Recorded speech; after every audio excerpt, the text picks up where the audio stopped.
Welcome to the Living Seeds Paths to Success series. This series of videos is something that we have been dreaming about for a very long time. Living Seeds has access to a number of suppliers that have vast amounts of information, and this information is typically not available to the home gardener. So what we will be doing is we will be doing deep dives on a number of subjects with our suppliers, and they will be able to give you the lowdown on how to resolve issues, how to get better harvests, how to use their products to the most effect in your vegetable garden, ensuring that you have the shortest path to success. Guys, we really hope that you enjoy this series. If you have questions or if you have topic ideas, please leave them below in the comments and we will definitely look at them.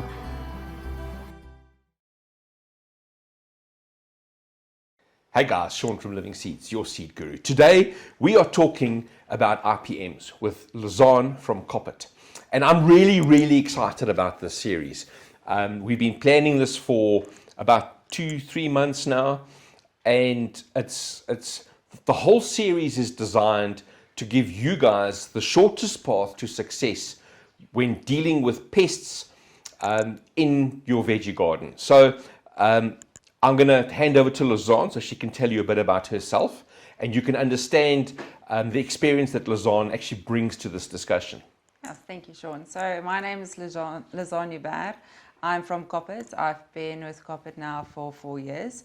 So I'm a technical consultant, and I specialize in crops like flowers, vegetables, cannabis, and all those type of things. And yeah, I studied in the Northwest. I've got a degree in environmental science, then entomology degree, and as well a weed science degree. Weed science? Yes, Sean, weed science, but not that weed. So yeah, that's what I do. And yeah, I've been working with a lot of farmers across South Africa, so very excited to be here. Excellent.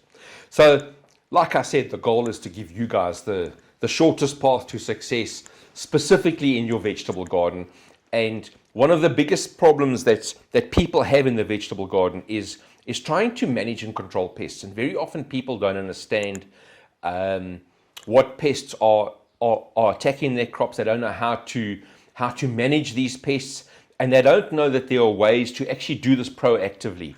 And very often what happens is people get busy. You know, it's a case of you have a veggie garden, but you also have a job, you have kids, and things go wrong. You don't walk out to your veggie garden for 2 or 3 days.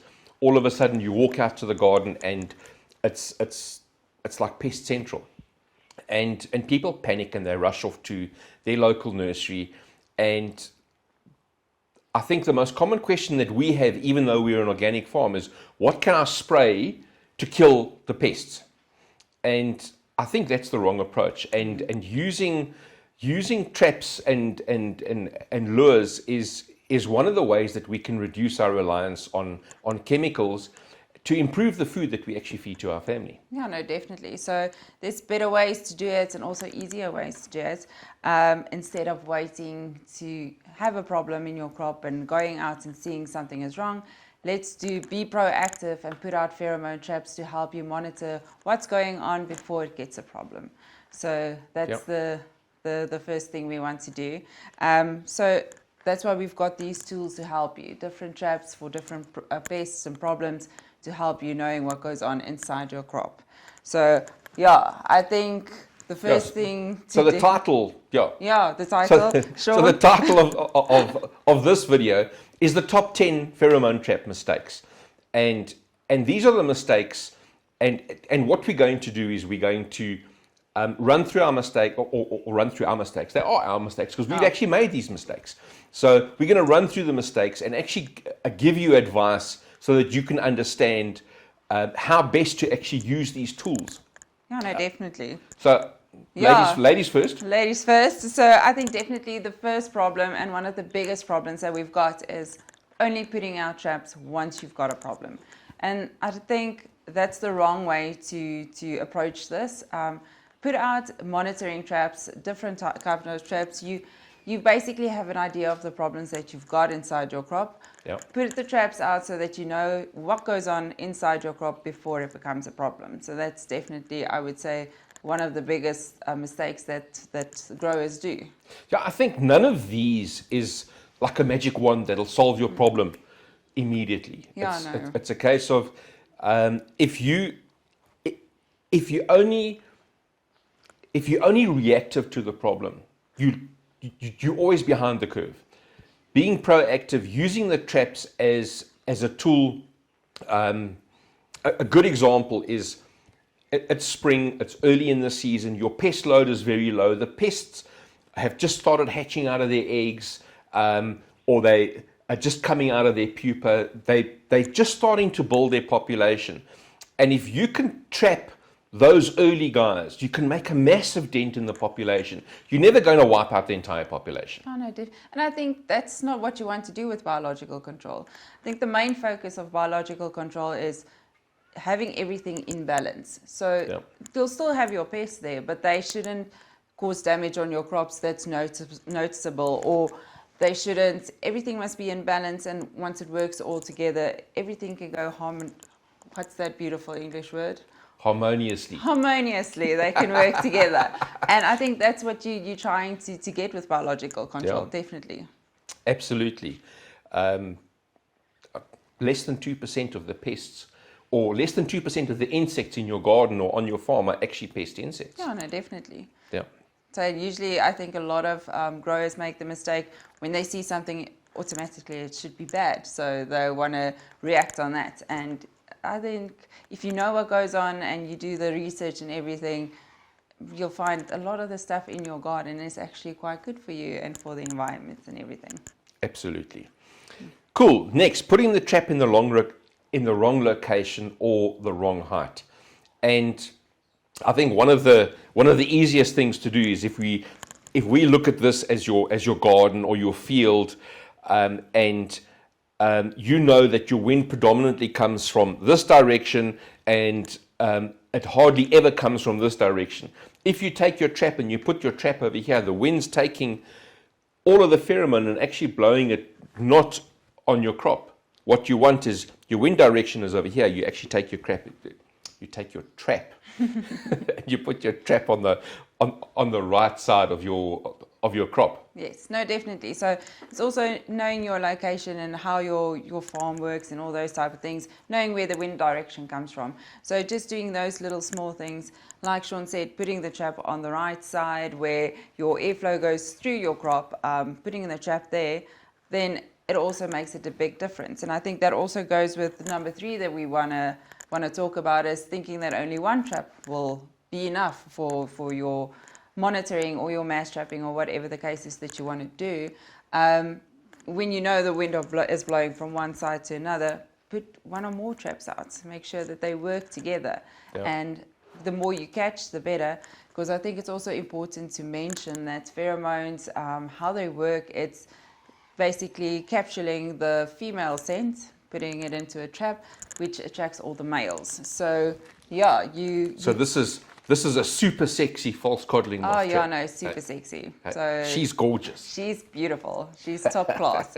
So you put that into the trap and it attracts all the males, and that's how you get the population down. Because obviously the less males you have, the less population will breed out. Yep. So it also helps you take care of that problem. So the nice thing is as well is this whole single trap thing is that you can build on the number of traps that you need. Definitely. But you need to be monitoring, and that's one of the points that we're going to discuss a little bit later, is that you can start off with one trap, but as that trap gets heavily utilized, okay, you probably need 2 or 3 traps, or 4 traps, or 10 traps. No, definitely. So also knowing what's happening in your trap. Put one out for monitoring, and just so in your seasons you most probably know roughly when in your cycle, in your season, when the pest starts picking up and when they start falling down. If you're running a garden diary. If you're running a garden, which is also one of the points that's very, very important.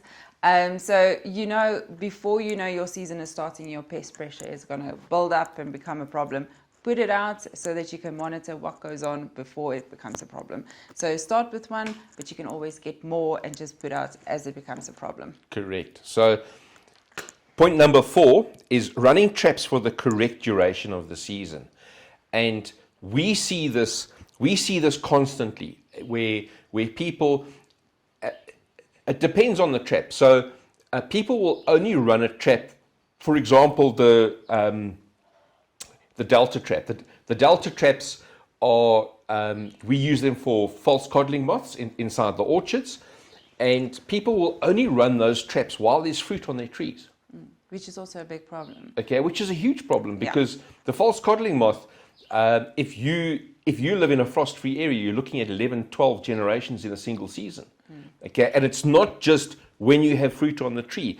Those moths will breed the entire season, and they don't only reproduce on the fruit in your tree. There's a whole host of crops that they'll actually reproduce on. And then you have the problem where they have alternate year severity as well, which is also a major issue. So you have to run your traps from first frost to last frost on false codling moths.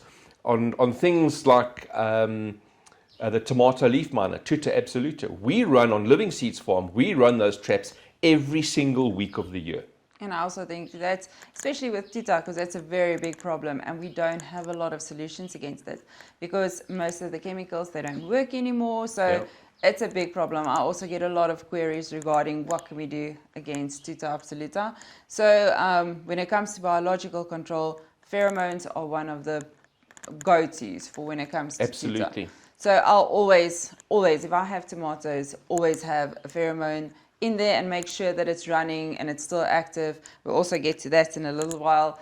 Make sure that the pheromones are working and monitor it weekly. On the Tuta, so we'll grow tomatoes in our tomato tunnels for the summer season, but then over winter we actually plant vetch as a green manure.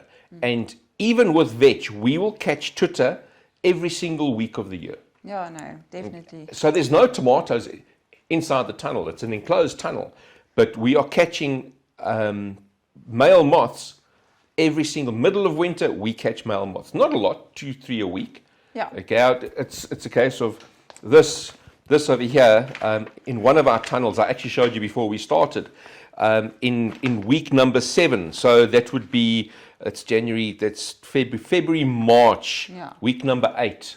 So that is beginning Feb. of March, end of Feb, beginning of March. We caught 221 Tuta moths in a single week in our Charlie 10 tunnel, which is, and that's not a big tunnel. 200. That's a problem. It's massive, absolutely huge. So when you see that, you know that you need to put out additional traps. You need to actually make a plan to ensure that you're ahead of the game. Otherwise, you lose your entire crop. Yeah, no, definitely. So that's very, very important. Cool. So also with that, using the right trap. So we've got different kind of traps that's for different kind of pests. So it's making sure you know what you want to catch and using the correct tools for it. Because it doesn't help you're a builder, but you don't have the correct tools to fix whatever's the problem. And that's what we want to do. We want to use the correct tools. So Living Seeds has got a wide variety of from fruit fly to Tuta to all your moths. We can go from bollworm, diamondback moth, all those type of things. And they use different traps. And also depending on, is it inside a tunnel? Are you using it outside an orchard? Where are you using these traps? It also depends which one you'll be using. Certain traps can be used interchangeably, like your yellow bucket funnel trap. Certain of the lures you can use inside that, or you can use it inside a Delta. Yes, so usually how I explain it is you can basically use almost all the pheromones that you can use in the funnel trap, you can use in the Delta trap. Yeah. So usually if a farmer's not quite sure which one to use, this one you can obviously think it's not a very sturdy trap. So this one I use inside of greenhouses where there's not a lot of wind, because you can think once it starts blowing around, you're going to sit with the trap on the floor or something, and that's not something you want. So these ones I usually recommend for outside, and these ones for inside. But that's also just a recommendation. You can use, some of the farmers use them outside. I think you guys also use them outside. Yeah, so we use them outside, we use them inside as well. But we mainly use them outside. But then your Mosquisand for the flies, you don't use these with the yellow bucket funnel trap, do you? No, we don't use them. So yeah, the fruit fly, we use the Mosquisand, and that's also for the pumpkin fly. Use the Mosquisand. So the pumpkin fly, it's something that we've developed on Living Seeds Farm, and we'll be doing. We've got 2 videos on pumpkin fly traps already on our YouTube channel, and we are doing trials every single year to try and improve it. This is not a agricultural department recognized method of trapping pumpkin fly, and we are continuously improving it, and we tried something new last year. We saw we saw better success. We're going to try it again this year as well. And if we see better success, I'll make a new video and say, hey guys, this is the new and improved version of trying to trap pumpkin fly. But I think this is what actually happens when you run trials on different pests, different traps, how you can actually trap something, or how you can improve the ways of trapping pests. And it's one of the things that we like to do on Living Seeds Farm. Yeah, but I also think, and that's a good point, with agriculture, you're never going to stop learning. Once you think, okay, this thing, you've figured it out, you know exactly how it works, it just throws you with a new curveball, and you have to almost start from scratch. So it's agriculture. We're never going to stop learning. Yeah. So point 6, not changing the lures timeously. And this is, it's probably one of the biggest failings of people. Yes. Is they take the lure, they stick it into their trap, and they walk away, and the trap needs to do all of the work for them. And I know that we see it with customers. We talk to customers. When did you last change your lure? Oh, I don't know. Yeah. No, I've also got a couple of stories of that. So I had a farmer, and they do tomatoes, so quite large scale. And so he placed an order and everything, and then when he phoned me, he's like, he doesn't know, our pheromones don't work, because he's not catching anything, but he sees them flying like mist in his tunnels, and he doesn't know what's going on. So I know he hasn't placed an order in a while. So I asked him, okay, how old are your pheromones? He's like, no, they're only 10 weeks old.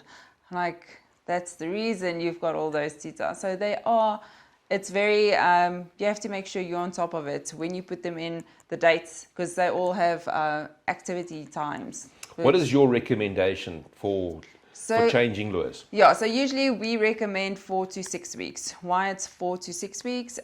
Usually in summer when your temperatures are higher, they're just a lot more active, their pheromones. So we only say change them every 4 weeks. They evaporate faster. Yeah, they evaporate a lot faster in summer because of the temperatures. And then in winter you get a little bit longer time out of them. So then usually I recommend six weeks.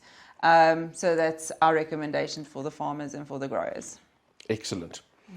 And something about changing the lures, which we discussed before we started this, but I didn't put it on the list, was actually touching the lure. Oh, yeah.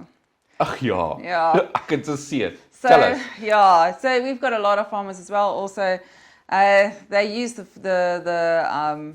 pheromones, and they're not getting the activity that they want, and they see there's a lot of pressure. Why is it not working? And then the first thing you go to is, but how did you put the pheromone into your trap? And like, no, they just opened the pack and they took it out and they put it in. So it's very clearly stated to never touch your pheromone. So also how you put Why not? Because you've also got a scent and an oil on your fingers and on your skin. So you translate it onto your pheromone, and how can you say it in English? It's just not you belemmer. You inhibit. Yeah, the pheromone scent being released. So that's also a thing. It's not as effective as it should be when you touch it. So don't touch your pheromones. And also, if you touch the pheromone and you touch the outside of the trap. Yeah, they go to sit on the outside. They don't go to the inside where you locate your pheromone. And you also transfer that scent to a lot of other places. So that's also very important. Yeah. So usually how we recommend to put your pheromones in is either use a tweezer or use a Rubber glove. rubber glove. Yeah. Yep. Use gloves before then you can touch them and go on and put And them we've in. just been through COVID, so every single household has got Has gloves got and gloves all of and those things. everything. Yes. There we go. Cool. Number 7 is you. Yes, so not clearing traps weekly. So that's very important. I think also just saying now that let's say in summer they're active for 4 weeks, why must you clear them weekly? It's very important. If you're putting out pheromone traps, your main thing is monitoring. You want to know what's going on inside your crop. So go out, have a look what's happening, see what's going on, count them. I think it's very important, like Sean showed, the 221 tutas he found in the 1 week. Get that system going in your crops and in your gardens. Get a table, note down what you're catching, how much you're catching, in that you're also just getting that data of when to start preparing for something coming in. So clearing your trap and just knowing each week what you're catching is very, very important. Correct. So it's important to understand as well is that these traps are scent based. So if you've got a whole lot of dead bodies inside here that are rotting, literally rotting, they are going to inhibit the actual scent of the pheromone to actually draw additional pests to your trap. One of the things that I like to do is these sticky cards, they need to be replaced once a week. Okay, especially if you're in a very dusty environment, it gets covered in dust, and as soon as these cards are sticky, you can see how sticky they are. So any dust that's actually in the air will stick to the sticky card, and that'll prevent the moths that are coming to land on the trap. If it's covered in dust, they can land and fly off again, and you're actually not going to trap them. And I'm all nice and sticky now. Oh, you're going to stay sticky for a while. So yeah, no, definitely clearing your traps, clearing your sticky cards, it's very important. So it will, like you said, definitely affect the effectiveness of the pheromones. Correct. So Lizann spoke about monitoring the traps, and we've been talking about monitoring the traps. I am really sticky. We've been talking about monitoring the traps on and off the whole way through. And it's critically important that you actually keep records of what's happening in your traps for a couple of reasons. So here's a sample of the records that we actually keep on Living Seeds Farm, and we'll do a close-up that we'll actually insert. But each field or tunnel has one of these sheets, and it runs on 52 weeks because there's 52 weeks in the year. And every single Monday morning, we have a staff member that goes around to every single trap, and they will count how many pests are inside each trap.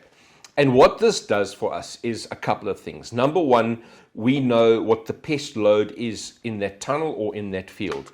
Do we need to take corrective action? Do we need to spray something? Do we need to put additional traps out? Do we need to release some kind of predatory insect? And the next thing it does for us is I can go back and look at last year's statistics and say, okay, fine. In this week, this is where we started seeing a peak. So instead of waiting for the peak to actually come in the trap, we can take some preventative action before that and try and reduce those numbers. I mean, it's like Lizann said, we had 1 week, I'll tell you now, in Charlie 10, which is one of our tomato tunnels, 221 tuta moths. If we go 2 or 3 weeks before that and increase the number of traps, what will happen is we won't see that pressure. And it's important to understand, when we say 221 tuta moths, those are the males. Yeah. It's not the females. Correct. So these traps, especially with the pheromone traps, the pheromones are trapping the males and removing the males out of the environment. It's not the females. So taking notes, keeping some kind of trap statistic is very important. It allows you to plan your season, and this is so important. the first year it's great, you actually have a look and see what's happening. The second year you can use this. The third, the fourth year, you actually now start to get an understanding as to exactly what the pest pressures are on your farm, in your garden, and you can take a preventative action, and it works out a lot cheaper. Yeah, no, definitely. So it's just getting to know your location, your farm, how everything works, or your garden. And with biologicals and with predators, you don't want to fight fires. So if we can go in preventatively, that's the main thing we want to do. And collecting those data, the data of traps and all those type of things, that's the way to do it. You have to put in the work to get the results. It's gonna always work like that. So go out and also take it as a moment that you're, like they do it on a Monday morning, that's your time to go and walk in your garden, see what's going on, just getting a nice overview of what you might need or what's appreciated beautiful flower or whatever, and just get that data and make sure for future you know roughly what happens when in your garden or in your crop.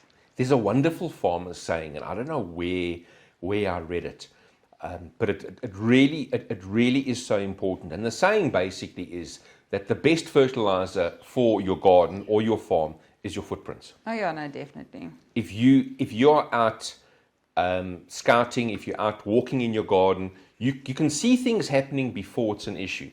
And this especially comes with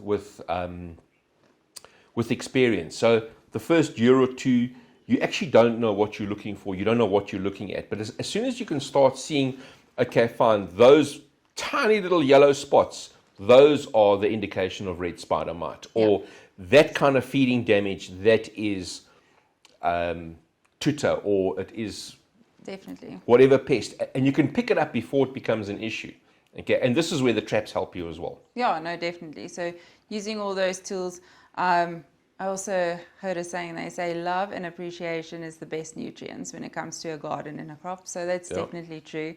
And also just knowing what's happening there and being on top of it, it'll just get easier with each season going. If you've got that data, it just makes your life so much better and easier as well. Yeah. So number 9 ties in with number 8. Yeah, not using the trap as a monitoring tool. So you can basically use traps for monitoring, like we mentioned, getting the data, putting that in tables and using it, or also using it as a mass trapping. So putting out more than one trap to get that population down. It's not just for monitoring. You can get your locations where those traps are the ones you go and look for monitoring, but also putting out more traps to get that population down, knowing that there's less eggs going that's going to be laying, so there's going to be less the next generation that's going to be born into your crop or whatever. So that's very, very important. So it's not just monitoring, it's also mass trapping. And also a part of preventive care in your crop. So it's very, very important. I think the mass trapping part is it's most often overlooked, because people think that a single trap, and that's one of the other points, a single trap will solve my problem. And it's a case of, there are instances, there are years where a single trap will actually solve your problem, but very often you actually need to increase the number of traps. Definitely. As the season goes, or as your pest load increases. So definitely, like last year was kind of a season where the pest pressure weren't that high because of the rainfall that we got. So across borders, it was actually a very good year for when it comes to pests, because there weren't as much, because it was. But waterborne diseases were an issue. That was it. So then you went back to those ones. So you're never going to really win in agriculture. There's always going to be something. So in commercial farmers, where I mostly work, our recommendation when it comes to mass trapping is 1 trap per 10 square meters. So that's 1,000 traps on a hectare. That's hectic. That's a lot. So that's usually our recommendation when it comes to commercial But then farmers. we're talking high value crops as well. We're talking usually your export crops as well. Yeah. So it's high value crops, but I mean, that's just an example to show you how excessive it can be. Yes. But a lot of the farmers, they do that. So you can imagine on a smaller scale, you have to pump up that trap ratio just to get that results as well. Excellent. So point number 10, understanding the difference between bait and pheromone traps, or actually pheromone lures. So you're the expert, so you can answer this this last one for us. Okay, so the difference between the two is, like we explained, the pheromone traps, it's a female scent that attracts the males to the trap. So you're only catching males. And then I think the easiest way to explain a bait trap is a fly trap. So usually it's a stench or something that they like that attracts them. Or with like the fruit fly, it's a sweet smell. I think in your case, we spoke about it a little bit earlier. It's not as sweet, the smell that attracts them. So we use a fruit fly biolure, which it stinks. It smells like literally 99 dead anchovies. But what it's doing is it's actually attracting the fruit fly because she's looking for a high protein meal.